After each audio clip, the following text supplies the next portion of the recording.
Македонија не смее да си дозволи да биде во ваква лежерна ситуација кога на врата ни тропа најзаразната ковид мутација Омикрон, алармира докторот специјалист Игор Николов. Тој вели дека делта сојот и натаму е доминантен и коси во земјава, а здравствените власти ниту размислуваат за нови рестриктивни мерки.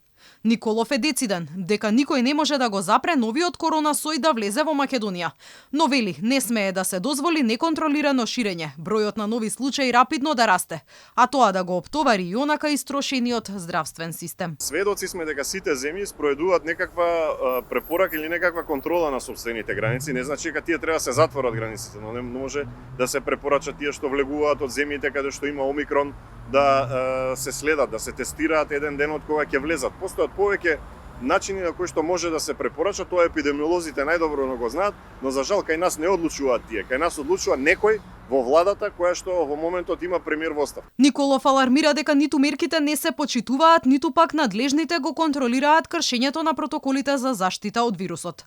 Тој вели дека евидентно е оти власта не ги почитува препораките на Комисијата за заразни болести, бидејќи мерките кои се носат наместо епидемиолошки се политички.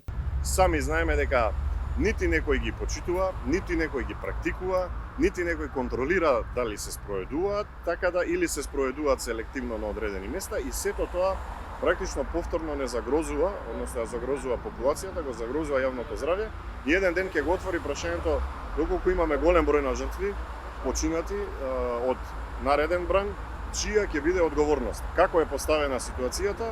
Одговорност нема никој.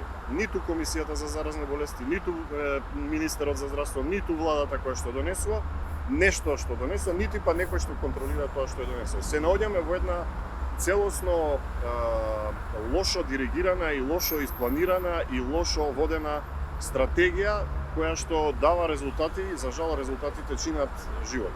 Во меѓувреме, српските власти го ограничија влезот во земјата за патници од ризичните земји каде веќе се појави новата Омикрон мутација.